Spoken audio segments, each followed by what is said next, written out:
उत्तर प्रदेश सरकार में मेरे सहयोगी मंत्री श्री स्वामी प्रसाद मौर्य जी, आज के इस कार्यक्रम में हमारे प्रत्याशीगण गोविंदगंज से श्री सुनील मणि तिवारी जी, हरसिद्धि से एनडीए के प्रत्याशी कृष्णनंदन पासवान जी, प्रदेश सचिव जदयू साकेत सिंह जी, पूर्व विधायक गोविंदगंज श्रीमती मीना दुबे जी, जदयू के नेता रतन सिंह पटेल जी, दिलीप सिंह कुशवाहा जी, राजेंद्र प्रसाद गुप्ता जी, अनिल राय जी, बसंत मिश्रा जी और भारी संख्या में गोविंदगंज और हरसिद्धि विधानसभा क्षेत्र से जुड़े हुए इस क्षेत्र के सभी उपस्थित नागरिक भाइयों बहनों, आप सबको मैं दीपावली और छठ की अग्रिम बधाई देने के लिए आपके बीच में यहां पर आया हूं।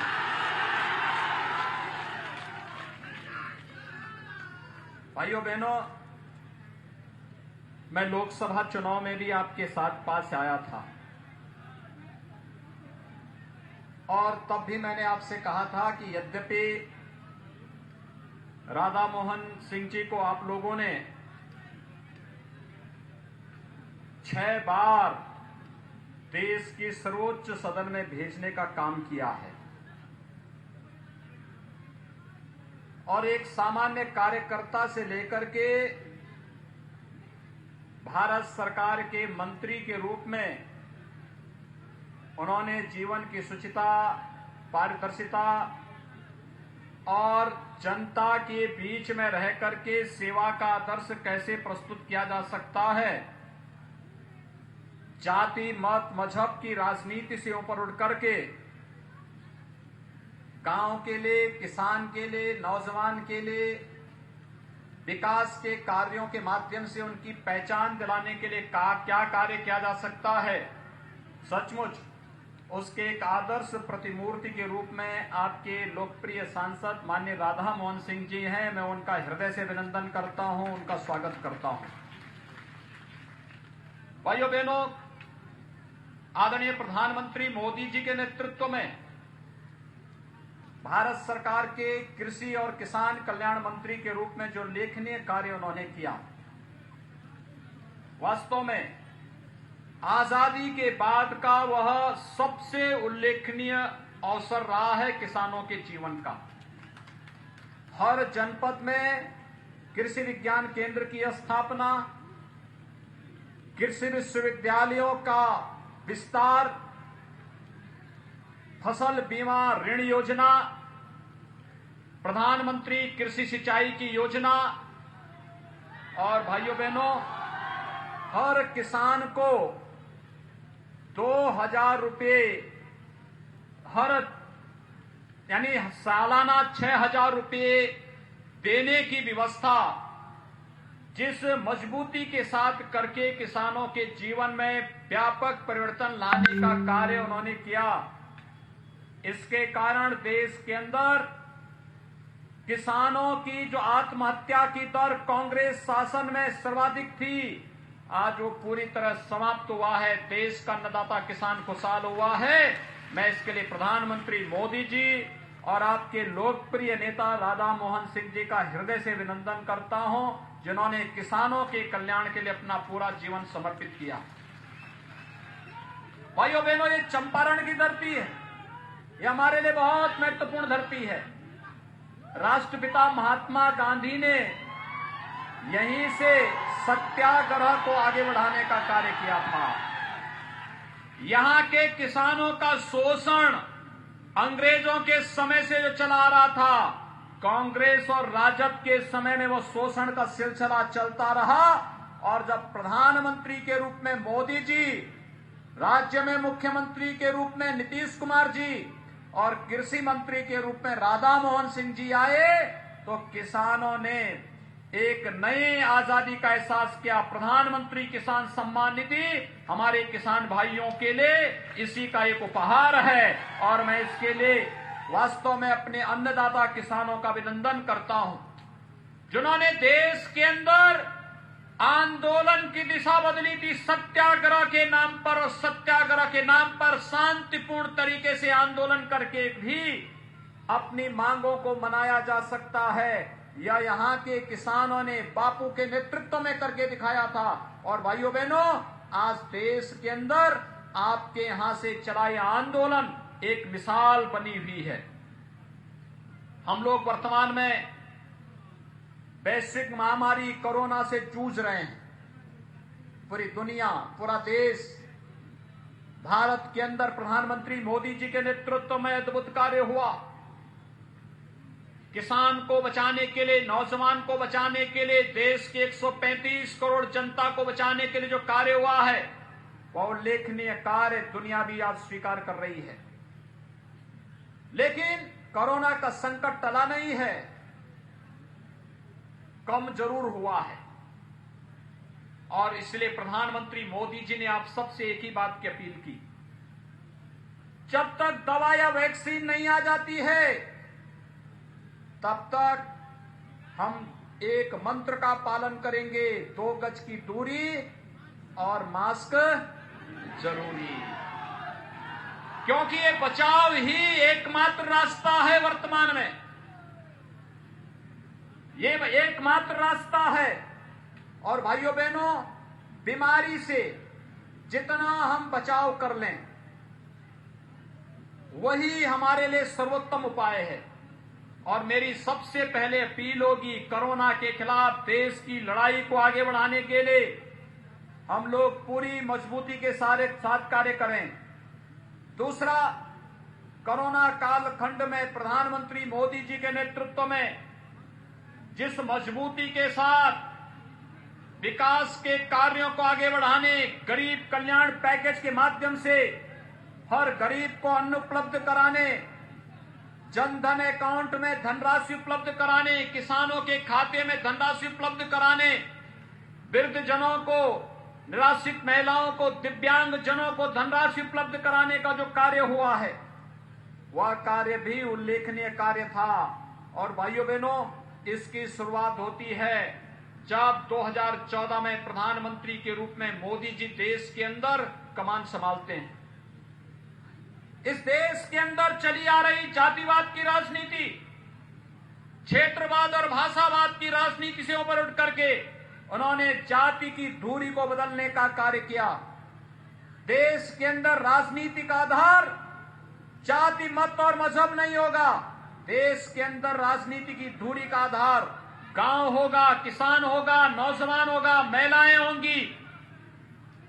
हमारा नौजवान होगा, हमारा किसान होगा, हमारी माताएं बहनें होंगी।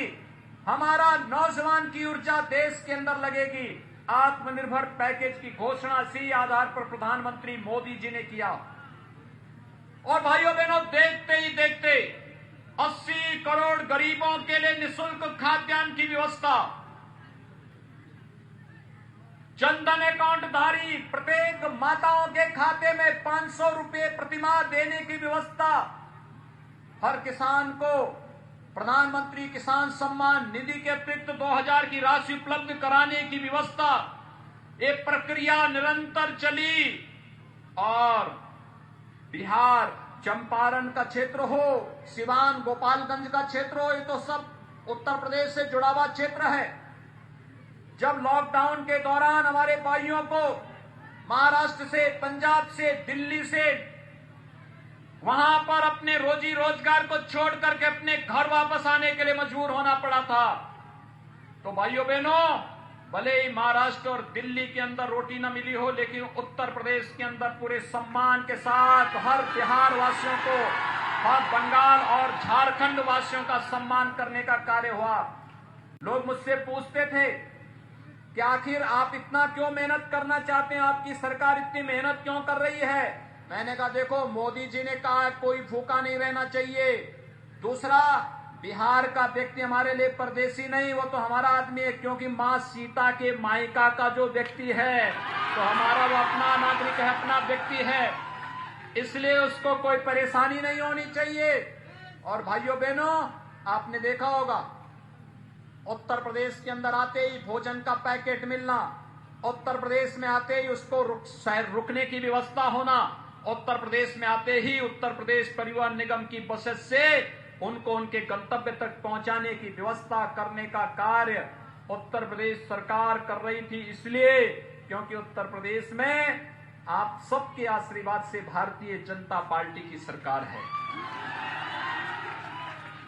भाइयों बहनों, देश के अंदर जाति मत और मजहब की राजनीति ने देश के विकास को अवरुद्ध किया है, देश के सम्मान को रौंदा है और आज आवश्यकता है हमें देश के अंदर विकास में अवरुद्ध और देश के सम्मान को रौंदने वाले इस प्रकार की किसी भी विकृति को फिर से नहीं पनपने देना है।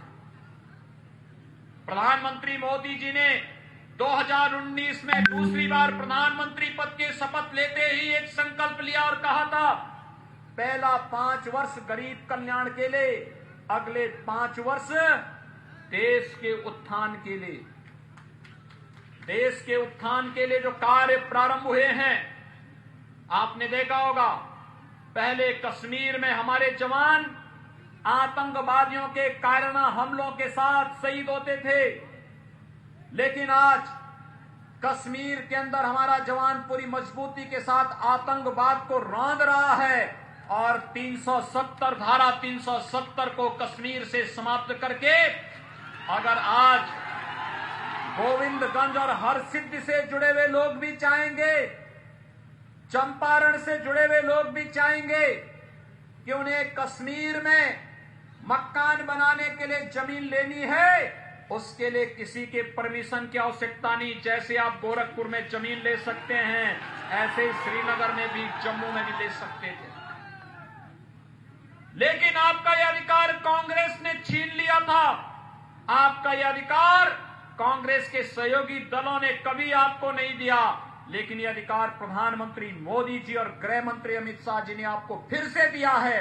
मैं प्रधानमंत्री मोदी जी का और गृह मंत्री अमित शाह जी का अभिनंदन करता हूं। आज कश्मीर में धारा 370 समाप्त हुई। आतंकवाद की ताबूत पे अंतिम कील ठोकने का कार्य कर दिया गया, जवाब दे दिया गया, देश में आतंकवाद के लिए कोई जगह नहीं। पहले देखिए, कांग्रेस के शासनकाल में आतंकी हमले होते थे। मुंबई पे आतंकी हमला हुआ, दिल्ली में आतंकी हमला हुआ, उत्तर प्रदेश के अंदर कई जगह विस्फोट हुए, देश के अंदर अलग अलग स्थानों पर आतंकी हमले होते थे। और जब जनता मांग करती थी कि आतंकवादियों को पाकिस्तान प्रश्रय दे रहा है, इसका जवाब दिया जाना चाहिए, तो कांग्रेस नेतृत्व की यूपीए की सरकार कहती थी कि नहीं नहीं, पाकिस्तान के खिलाफ बोलेंगे नहीं, क्योंकि कहीं वो एटम बम का दुरुपयोग न कर ले। भाइयों बहनों, आज पाकिस्तान कहीं भी कोई हरकत करता है तो भारत के बहादुर जवान पाकिस्तान के अंदर घुस करके सर्जिकल स्ट्राइक के माध्यम से पाकिस्तान की कमर तोड़ने का काम करते हैं। और पाकिस्तान के प्रधानमंत्री इमरान खान दुनिया के अंदर घूम घूम करके चांद की भीख मांगते हुए फिरते हैं कि बचा लो, भारत आज हम पे हमला करने वाला है। ये है नया भारत, ये है मोदी जी का भारत, ये है न्यू इंडिया, जहां पर भारत के 135 करोड़ लोगों की सुरक्षा और उनके सम्मान के साथ कोई समझौता नहीं होगा। इस संकल्प के साथ मोदी जी के नेतृत्व में भारतीय जनता पार्टी की सरकार कार्य कर रही है। और जहां एक तरफ आतंकवाद और नक्सलवाद को समाप्त किया जा रहा है, वहीं दूसरी ओर देश के अंदर 500 वर्षों से लोगों के मन में एक टीस, ये क्षेत्र, हम लोग जब पश्चिमी चंपारण के पास जाएंगे, वाल्मीकि नगर पड़ेगा, और कहते हैं महर्षि वाल्मीकि ने दुनिया का सर्वश्रेष्ठ महाकाव्य रामायण यहीं पे रचा था। दुनिया का पहला महाकाव्य है। आदि कवि कहे गए महर्षि ब्रह्मर्षि महर्षि वाल्मीकि, और उन्होंने उस महाकाव्य के माध्यम से राम नाम के एक ऐसे मंत्र को देश के अंदर प्रज्वलित किया, जो मंत्र आज भी हमको सुख में दुख में, हंसते हुए गाते हुए, रोते हुए हर पल, हर क्षण हमारी शक्ति का आधार बनता है। राम नाम की इस ताकत का एहसास कराने वाले महर्षि वाल्मीकि की इस पावन धरा को मैं प्रणाम करते हुए जो 500 वर्षों की टीस थी, भाइयों बहनों, अयोध्या में भगवान राम के भव्य मंदिर के निर्माण का मार्ग प्रधानमंत्री मोदी जी ने प्रशस्त कर दिया है। जब मैं आया था पिछली बार राधा मोहन बाबू के चुनाव प्रचार के समय आया था, तब यहां के नौजवान कहते थे कि राधा मोहन बाबू ने विकास काम कराया है, खूब काम कराया है, कृषि के लिए भी उल्लेखनीय कार्य किया है। लेकिन हम लोगों को बार बार एक नारा दिया जाता है, रामलला हम आएंगे, मंदिर वहीं बनाएंगे। और तब यहां पर हमारे कुछ मीडिया के साथियों ने टिप्पणी की थी कि आप लोग ये नारा जो लगाते हैं, क्या आप तारीख भी बताएंगे क्या? और तब मैंने कहा था कि अगली बार जब आएंगे तो तारीख भी हम लेकर के आएंगे। और मेरी हार्दिक इच्छा थी, अयोध्या में जब 5 अगस्त 2020 को देश के यशस्वी प्रधानमंत्री आदरणीय नरेंद्र मोदी जी ने अयोध्या में भगवान राम के भव्य मंदिर के निर्माण के लिए आधारशिला रखी, कार्य का शुभारंभ किया, मेरी हार्दिक इच्छा थी कि बिहार के हर गांव का प्रतिनिधित्व अयोध्या में उस दिन होना चाहिए।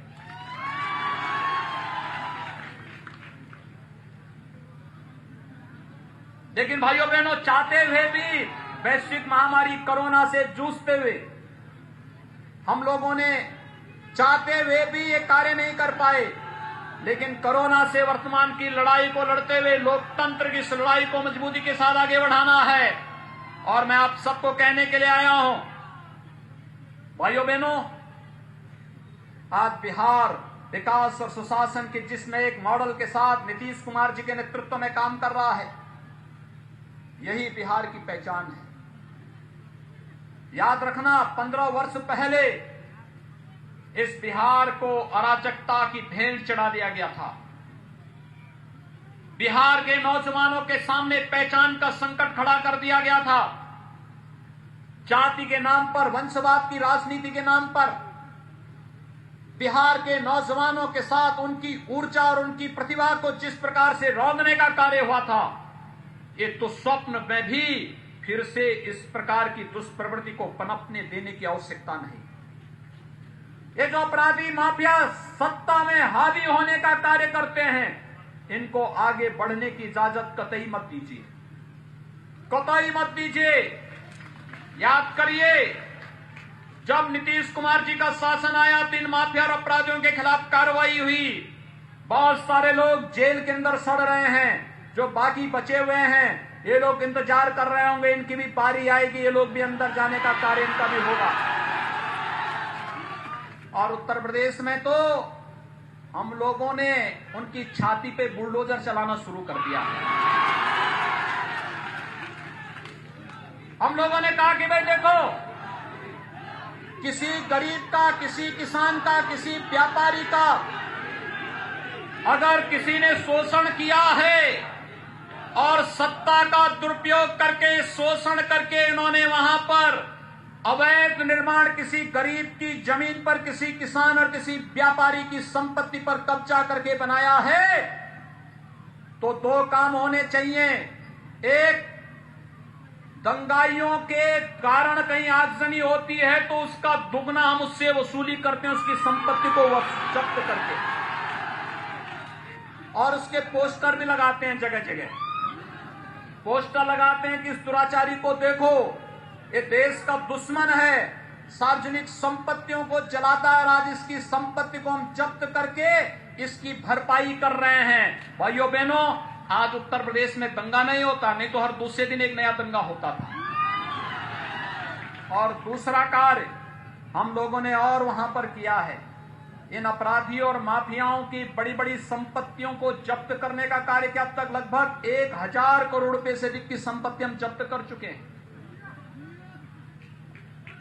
एक बड़ा अभियान चल रहा है, क्योंकि इन्होंने शोषण किया है गरीबों का, किसानों का, नौजवानों का। पहचान का संकट खड़ा किया नौजवानों के सामने।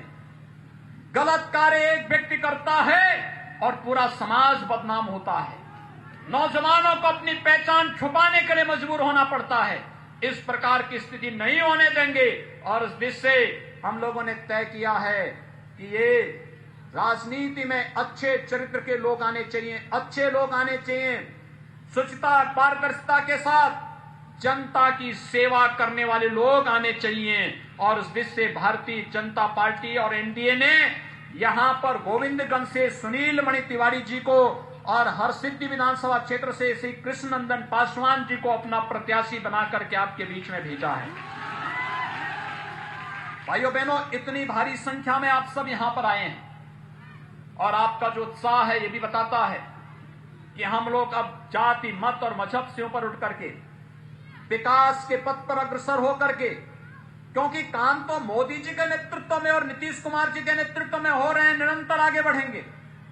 इसके लिए बोलने की आवश्यकता नहीं। और जब संसद में आपके प्रतिनिधि के रूप में राधा मोहन बाबू हैं तो फिर उसकी तो कोई चिंता की बात है ही नहीं, क्योंकि वो चिंता उससे नहीं कर रहे हैं। लेकिन स्थानीय स्तर पर हमें सोचना होगा, ये जातिवाद की राजनीति कब तक हमारी युवा पीढ़ी के भविष्य के साथ खिलवाड़ करेगी।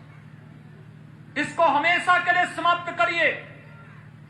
वंशवाद की राजनीति अब नहीं पनपने देंगे, क्योंकि 15 वर्ष पहले जिस अराजकता को और जिस जंगल राज को बिहार ने झेला है, उसने बिहार के सामने पहचान का संकट खड़ा किया।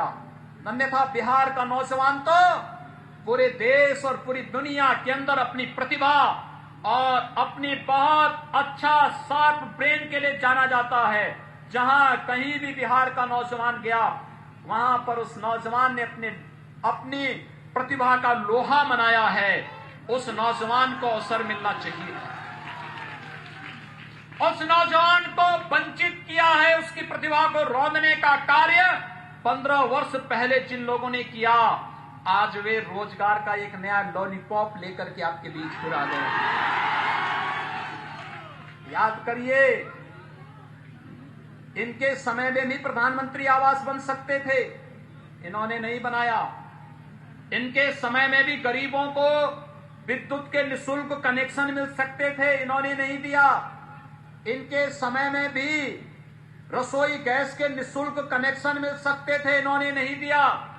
इनके समय में भी किसानों को प्रधानमंत्री किसान सम्मान निधि का लाभ दिया जा सकता था, इन्होंने नहीं दिया। इनके समय में भी आयुष्मान भारत का लाभ 5 लाख रुपए सालाना स्वास्थ्य बीमा का कवर हर एक नागरिक को दिया जा सकता था, इन्होंने नहीं दिया। क्योंकि गरीब और किसान और नौजवान और महिलाएं कभी भी इनके एजेंडे में नहीं थी। ये लोग गरीबों को और किसानों को क्या देंगे? ये तो मनुष्य है। इन्होंने तो मूक जानवरों का चारा भी हजम कर दिया था। और भाइयों बहनों, जब मूक जानवरों का चारा हजम कर दे रहे हैं, उनसे ये उम्मीद करना कि वे विकास के कार्यों को आगे बढ़ाएंगे, मुझे लगता है रोजगार देंगे। रोजगार इनके समय में बिकेगा। इनको कतई अवसर मत दीजिए, क्योंकि इन लोगों ने सत्ता के नाम पर बिहार के सामने पहचान का संकट खड़ा किया था। और इसलिए भाइयों बहनों, भारतीय जनता पार्टी और एनडीए के प्रत्याशी आज आपके बीच में हैं। आप सबसे मैं अपील करूंगा कि भारतीय जनता पार्टी और एनडीए की सरकार ने, चाहे वह दिल्ली की सरकार हो, केंद्र की सरकार हो या बिहार की सरकार हो, जो कहा सो करके दिखाया। एक एक करके सभी कार्य आप समझ सकते हैं। क्या अयोध्या में भगवान राम के भव्य मंदिर के निर्माण के बारे में कभी कोई सोचता था? लेकिन वह संभव करके दिखा दिया ना। और मैं सही बता रहा हूं, अगर कोरोना और लॉकडाउन नहीं होता तो भाइयों बहनों, बिहार के हर गांव से हम प्रतिनिधित्व करवाते वहां पर अयोध्या में, जरूर करवाते। कोरोना समाप्त होने दीजिए, भगवान राम का भव्य मंदिर बनने दीजिए एक बार।